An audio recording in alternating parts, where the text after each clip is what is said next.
Hi, and welcome to Best in Tesla News, episode 139.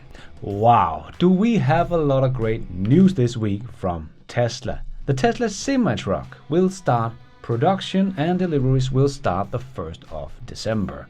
And Tesla broke all their records in Q3. And Tesla's S&P rating is upgraded. And Tesla hits a big milestone on charging in Europe. And GM is ramping up EVs but recalling all Cadillac lyrics. And Volkswagen is losing some of their biggest advocates. They have had enough.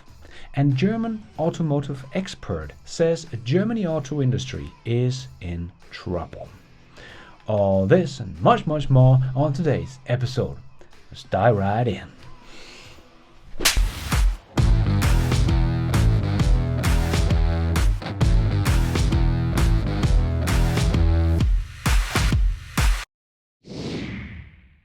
Let's put our living stereo stylus in this groove.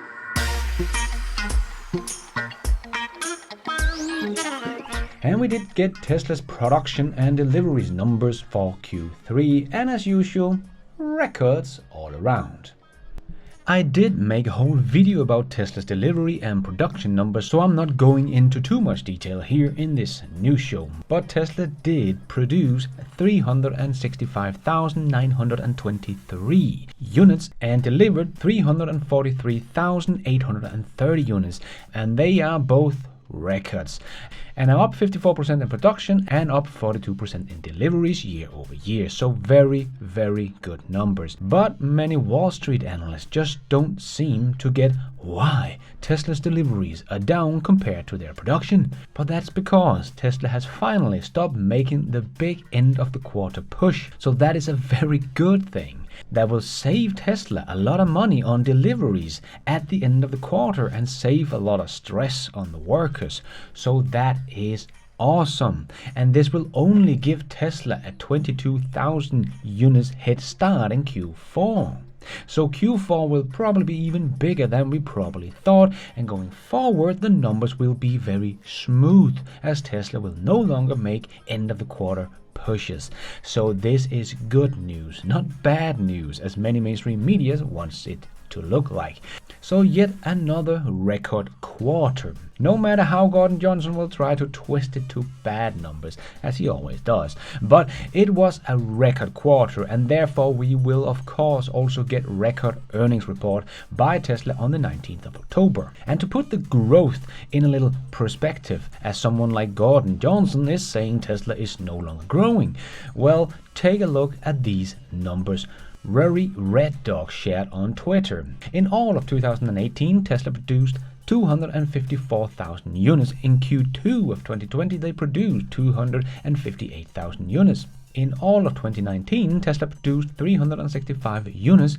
In Q3 of 2022, Tesla produced 366,000 units. So let's see if Gordon will be wrong once again, as he expects Tesla to deliver fewer cars in Q4 than Q3.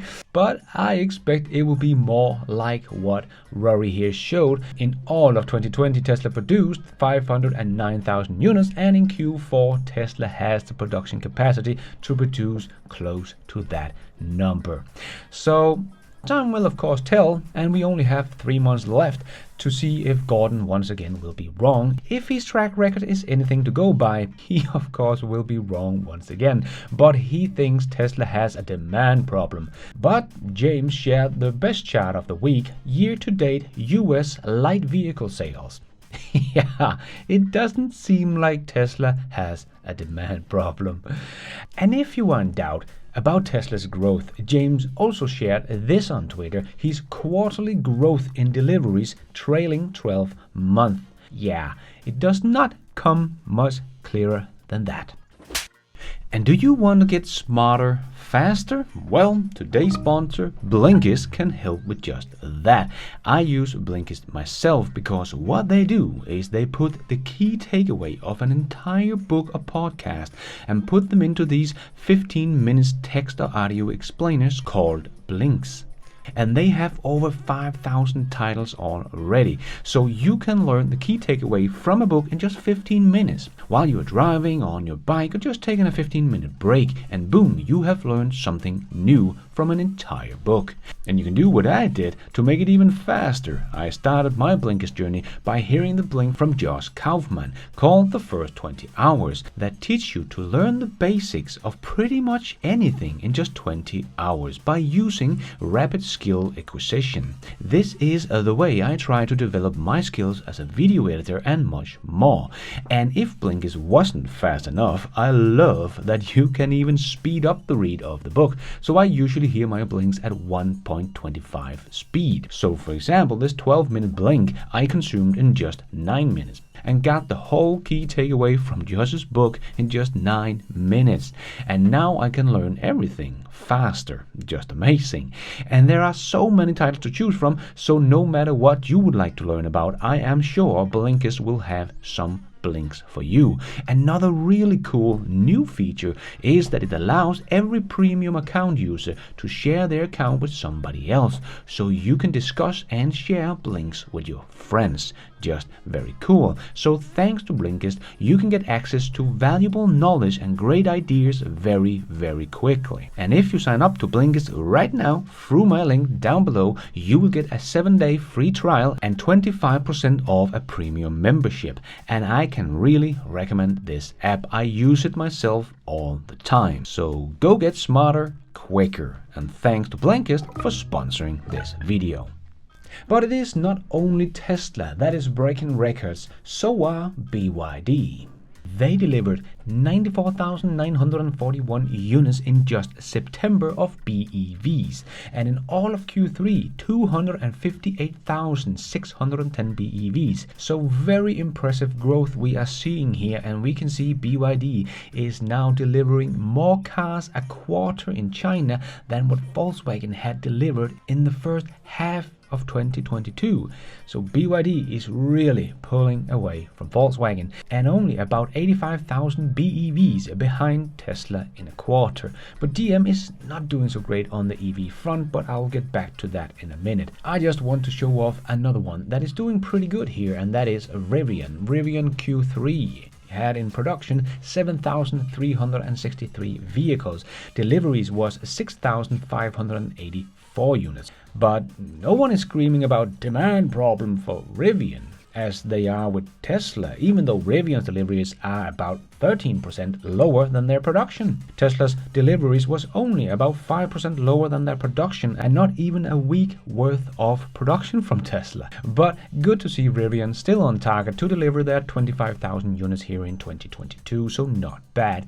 But Berlin is also ramping up, and we finally got the confirmation that the Berlin factory has hit 2,000 units in production in a week. So I was not far off with this chart I showed in my videos a couple of weeks back, when I said if they were at 1,500 units per week, as we suspected and expected to be at 5,000 units in the last week of the year, this would be the ramp if it happened in a very linear fashion, of course. Where I did say they would end up with 48,750 in production in the last 15 weeks of the year. But they actually hit 2,000 units in a week earlier than what I put in my model, but this should still be a very good representation of Berlin's ramp then.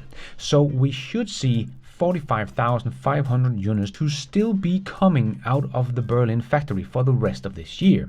So that factory alone will produce more Model Ys for the last 15 weeks of the year than any other car brand except the Volkswagen brand has delivered in Europe for the first 37 weeks of the year. And if 60% of them will be delivered in Germany, as we have seen in the first 6 months of the year, Tesla could deliver more Model Ys in the last 15 weeks of the year to Germany than what any other car brand has delivered year to date. So the Berlin factory is hardly up and running and is already dominating the EV race in Europe here in 2022. And if Tesla can also ramp up from the 5,000 to 10,000 units they are aiming for at the end of 2023, the race will be all over, as Tesla could have a production run rate of about 382,000 units in 2023. Game over. But we will get back to the German automaker in just a minute. But let's firstly look to the US, as GM sales is increasing by 24% to 455,580 units during the third quarter of 2022, still down 7% year over year in the United States market. But this is the good news for GM. But this is not because of great EV sales, as GM's bumpy EV adventure continues, as Cadillac has already issued a stop sales order and production for its first electric vehicle, the Lyriq, after discovering a defect with the infotainment system's screen. After workers noticed the blank display, the carmaker investigated the problem and found that it happened when someone interrupted the screen's booting or shutdown sequence by opening the door of the vehicle when it was parked. If that happened, the screen would turn off. Wow, that is some really sophisticated software right there. A fix will consist of updating the vehicle's display screen control module's software, but this operation can only be performed at dealers, not via an over-the-air software update as you would expect here in 2022 from the leader in the EV race. But don't worry, GM has not made a lot of Lyriqs yet. In all of Q3, GM delivered 36 Lyriqs. Wow, what a ramp in production. 36 units in a whole quarter. Remember, they started production of the Lyriq back in March. But the Hummer EV started production back at the end of 2021, and that sold 411 units in Q3. But luckily, the Chevy Bolt EV and the Chevy Bolt EUV did a lot better, with a total of 14,709 units combined for the two models, representing record quarterly sales. So that is very good to see. Some real ramp in the production on that car that they have been producing before, of course, so they should be able to ramp that up pretty fast. And in response to the unprecedented customer demand, as GM said, GM plans to increase the calendar year production for global markets from approximately 44,000 vehicles in 2022 to more than 70,000 in 2023. 70,000 units in 2023 for two models. How are they going to get to 2 million just 2 years later than that? The Hummer EV and the Lyriq is not doing great with production and are not high volume vehicles, and GM only expect 35,000 of the Bolt EV and 35,000 of the Bolt EUV next year. And they say they see an unprecedented customer demand, so that would mean that GM is only able to produce 70,000 units in a whole year of these EVs in 2023, because I would expect an unprecedented demand to be more than 70,000 units in a year. So with the low volume of these two models and only two new models coming next year, they also have to ramp up. Well, we are probably looking at something like 100,000, maybe 150,000 EVs sold next year in the US from GM. How is that ramping up to 2 million units just 2 years later? GM is not really giving me any confidence in them being able to hit this insane ramp, as they hardly ramping up at all. The brand new Berlin factory will deliver more than the 44,000 units this year, so beat GM's ramp of all their EV models combined from that brand new factory in Berlin. If that is the case for only 100 or 150,000 EVs next year, that is less than what Tesla sells in a quarter in the US. Yeah, they will not beat Tesla. My bet is that the Tesla Texas factory will outperform GM's EVs in the US all on its own. I expect that factory to produce at least 250,000 units next year, as it will probably have a capacity of 340,000 units in 2023. So yeah, GM has a long road in front of them and are still not showing us any signs of them quickly ramping up the EV as they have promised us. And now they are once again stopping sales and production of an EV, this time because of faulty software. But it is not just GM that is having trouble. Volkswagen is losing some of their biggest advocates for their EVs because they have simply had enough of bad software. Alex from E for Electric has been advocating for the Volkswagen ID.4 for 1.5 years since he got his ID.4 first edition. I have even seen him interviewing Sandy Monroe, who thought the Volkswagen ID software was crap, but Alex thought it was very good. But his tune has now changed. He is now hating to get into his 1.5-year-old ID.4 because of all the software problems just keep stacking up. And the over-the-air software update he was promised has yet to arrive. So no over-the-air update for this car in 1.5 years. And the app Volkswagen has made is pretty much useless according to Alex, and he did a poll on his ID.4 owners Facebook page that has over 11,000 ID.4 owners, and 40% of them said they had software issues with their car. 40%. Ouch. If you want to see some of all the issues Alex had with these ID.4, I will leave his own video about the matter in the link down below. So, an ID.4 fan, one who has been promoting this car for 1.5 years, has now had enough. And Volkswagen didn't even want to comment on his issues because they didn't want to be recorded. And Alex was also told that he was no longer invited to the Volkswagen event because he had said some bad things about their ID Buzz. Yes, I think this is really a big problem for Volkswagen. But it's not only me who thinks that, and it's not only Volkswagen that are in trouble.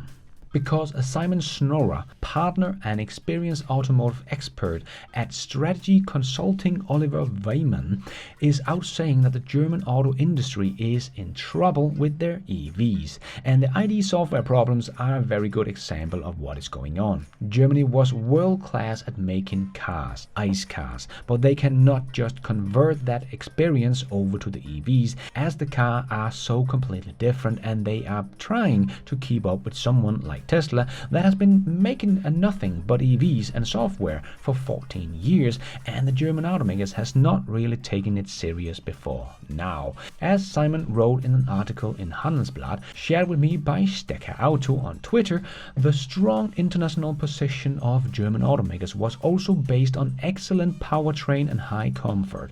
This competitive advantage is eroding with the switch to electric vehicles, as even in Germany the Germans are losing market share to Tesla and the South Korean. Last year the Germans had 60% market share of the EV market, but now it is only 50%. It is of course expected to fall as more competitors come, but to only sit on half of the EV market in Germany for all, not just Volkswagen, but all German automakers, is not a very good sign, as Simon pointed out. So far, no clear superiority is apparent here. On the contrary, the status quo is that Germans are not sufficiently differentiated in the electric world to justify their traditional price premium over their competitors. It is an alarming signal that Volkswagen, Audi, BMW and Mercedes-Benz, for example, have not yet succeeded in gaining a foothold in China with their electric cars. Yes,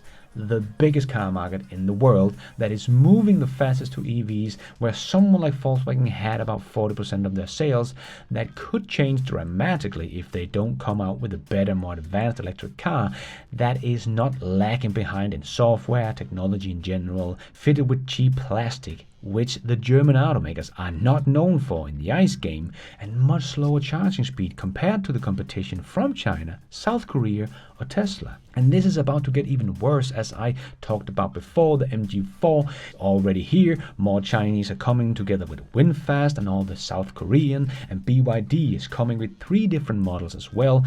The more affordable one that many has been waiting for, because you can't really get any affordable one in Germany anymore because Volkswagen stopped the production of the E-Up and BMW stopped the i3, and BYD is also coming with a more expensive model aiming directly at BMW and Audi. And BYD is also to deliver 100,000 EVs to German car rental firm Sixt over the next 6 years. Why aren't those German EVs? So the Germans are waiting for the next version of the EV platforms, which will not be here before 2026. But if the trend continues, as I made a whole video about, it could very well be almost over by the time the German automakers get this right. And someone like BMW is actually making pretty good EVs and is aiming for 130% growth in EVs this year, according to BMW's CFO. But that is including hybrids, of course, to pump up the numbers. But even so, they are still wasting time, money and resources on hydrogen cars as well, and are still investing in internal combustion engines. If they just focused 100% on EVs and software and scaled that up as fast as possible, they might have a good chance. But the Germans do not seem to be all in, even though the writing is on the wall, and they are already late to the party, and at the same time losing some of the cheerleaders like Alex from E4Electric.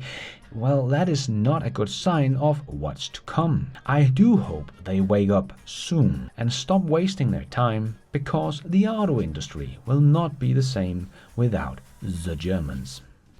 Tesla now operates over 10,000 superchargers in Europe, with the opening of 6 new locations with a total of 100 new stalls over the last few days. Tesla owners in Europe now have access to over 10,000 supercharging spread over 30 countries and nearly 900 stations. So 100 stalls on 6 stations, that is 16 stalls per station.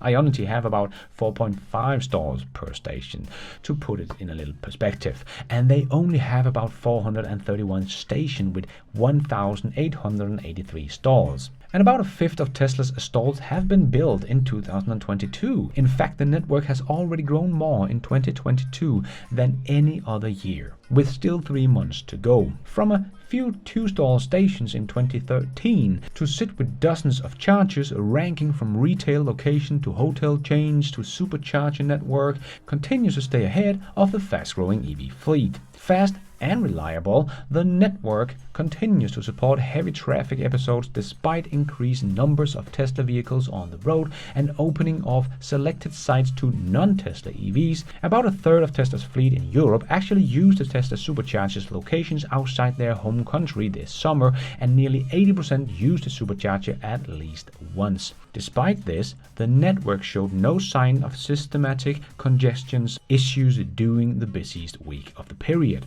Tesla supercharger network is also the largest public fast charging network in Europe, launched in November 2021. Their non-Tesla supercharger pilot has continued to expand to new sites and countries to support their mission to accelerate the world's transition to sustainable energy. It is now live in 14 countries for a total of 320 locations and 4,600 superchargers. So Tesla superchargers network is already 2.5 times bigger than Ionity for all EVs. Very impressive, and Tesla is only speeding up, as we have just heard. It was just back on the 30th of June that I reported that Tesla had put up their 800th station in Europe, and now they have 900 stations. So we will probably have about 1,000 supercharging stations in Europe by the end of this year. And let's squeeze in the last short news topics into this news show. Yes, it's time for the Tesla shorts. You know what? We did it! Alexandra Marsh, aka Tesla Boomer Mamas, a great work about writing the S&P and Moody's about Tesla's junk rating, has paid off. Even though Tesla had some of the best numbers of anyone on the list, their rating was still junk. But S&P has changed their rating from BB+ to BBB, which put it above the junk rating companies, and is now lower medium grade. Now we just have to wait until they wake up completely and give Tesla a high grade rating.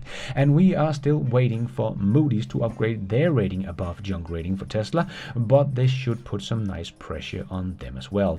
But congratulations to Tesla, and most of all, congratulations to Alexandra for her hard work that has paid off. And Elon tweeted, excited to announce the start of production of the Tesla semi-truck with deliveries to Pepsi on the 1st of December. Oh yeah, bring out the bubbles. This is going to be such a big deal and show the industry that this works better than the stupid expensive hydrogen trucks, and show all the haters and doubters that they were wrong once again, and can't wait to hear Gordon Johnson backpedal on this one, as he, as late as this week, has been saying Tesla's semi-truck was a scam and will never come to market because the signs just didn't check out on the Tesla Semi. Yeah, so I don't believe the semi-truck will ever be released. Like, it just doesn't, it never made sense. There's going to be no Tesla semi-truck with lithium-ion batteries. The technology just doesn't make sense. As well as Mercedes will also have to eat their words. I guess Tesla knows a thing or two that the competition and haters don't. Sorry, Gordon, but your BS was dedunked in the same week you said it. Man, that aged as bad as an ice cream in the sun. And the start of production of the Semi also shows us that the ramp of the 4680 cell must be picking up. A battery that Gordon Johnson also just this week said was a lie. Everything about Battery Day was a lie. Man, he's really getting desperate. But no wonder, as Tesla is about to launch the truck everyone said was fake, would never work, and just a stock pump. And Tesla's Model Y was in September the second best-selling car of any kind in the UK, and is now the 8th best-selling car year to date. Very impressive, especially when the Berlin factory is not really ramped up yet. And Elon's private company, SpaceX, launched the Crew 5 mission, sending 4 astronauts to the International Space Station. Everything was successful, launch and the booster landed back on the drone ship. Yes, Elon Musk's private company, the guy people doubt will be able to make a humanoid robot, is sending people into space on reusable rocket. He is already making sci-fi into reality in so many ways. The humanoid robot will just be another thing to add to the list. And Elon seems to be getting Twitter now. That has always been the case that he wanted Twitter, even though the mainstream media has been saying that he is trying to get out of the deal. But he never would. But Elon did also just tweet a little insight to his thinking about the platform for freedom of speech, as he wrote, "Buying Twitter is an accelerant to create X, the everything app." Yes, Elon wants to make the competitor to what China has done with the WhatsApp in China. And he has said before, buying Twitter would speed up the idea about 3 to 5 years. But luckily it all seems to be over on October the 28th and we can get back to work. Elon has just bought a company. Not very smoothly, but that is all that has happened. Elon has just bought a company, and no, he has not done it because of investing money, but for the importance of freedom of speech. And I can't wait to see the Everything app X. And if you are thinking, oh my god, Tesla stock is down, just do as Kathy Wood from ARK Invest. Buy some more Tesla stock on this very great discount that is going on right now. ARK Invest just bought over 132,000 shares of Tesla via 2 of the company's ETFs, valued at over $32 million based on Monday's closing price. I wish I could buy 132,000 Tesla shares. But it's not just ARK Invest that believes in Tesla, so do we retail investors. So when the stock goes down, we only see this as a buying opportunity. And net purchase of Tesla's stock by retail investor reached about $500 million on Wednesday in the last 5 trading days alone. And Toyota is probably the best example of the old legacy automakers are not just magically going to produce millions of EVs, as their first attempt ended in a recall. So bad that in September of 2022, Toyota sold 0 of the BZX in the US market. So 0 EVs in September 2022 in America. And so far, year to date, they have sold 232 EVs in the US and is down 20% year over year in overall sales. So down 119,805 units only in the US and up with 232 EVs. So not really ramping up EVs as fast as their ICE cars are dropping off a cliff. And Tesla has taken the next step of their vision by replacing ultrasonic sensors with Tesla's vision. They are getting really close to having solved AI vision. But that will also save Tesla a lot of time, as they no longer need to cut 12 holes around the car and get wiring to all these 12 sensors and buy these 12 sensors and put them all in. It is not an expensive technology, but saving them when we look at 2 million plus cars need those 12 sensors and work to put them in, and the wiring and so on, will add up to quite a bit of money saved. So no, the radar is not coming back. Tesla's vision has performed as good or better than the old system with radar, and now they are removing ultrasonic sensors as well. Very bullish sign from Tesla. And Homar's Cadillac has been out trying the 69.2.3 full self-driving beta software, and Elon replied to him, 69.3 will actually be a major upgrade. We are keeping .69 just because, haha. And Comma showed off why Tesla's fully integration is the right way to go. As they write on Twitter, Qualcomm proved as difficult to work with as Nvidia. You can't buy chips from these companies. The Comma 6 was cancelled, and now the custom Qualcomm SOM was cancelled. But Tesla has their own chips, so they are still just speeding along. Yes, Comma is doing great stuff, but they will never beat Tesla to full self-driving. And as I said many times before, plug-in hybrids will soon not count as a green car, and that will really hurt the sales of that type of car. And in China, they are already taking away some of the benefits of the hybrids. According to Kelvin Yang, per the 1st of January 2023, plug-in hybrids will be excluded from getting the EV license plate.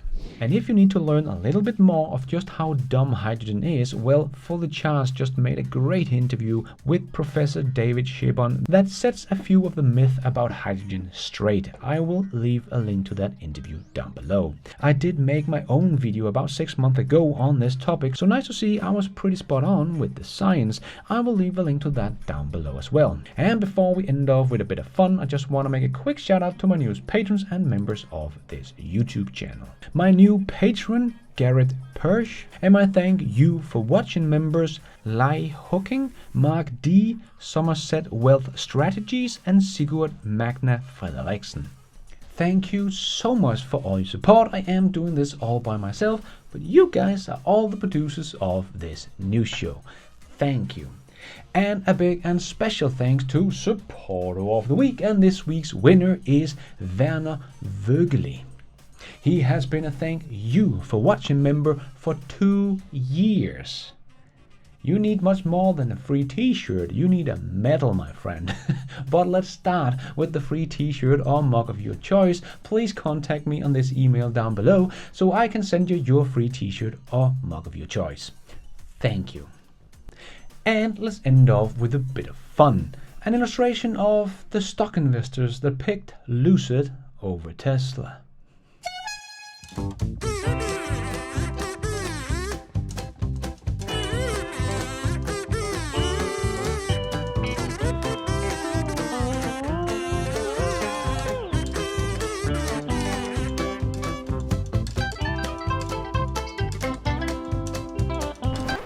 Man, that face. That is all we have time for in the news show. Hope you enjoyed it. If you did, don't forget to hit that like button. It really does help this video out a lot so others can find it here on YouTube. And if you did like it, maybe you want to consider hitting that subscribe button and notification bell so you don't miss out on future videos just like this one.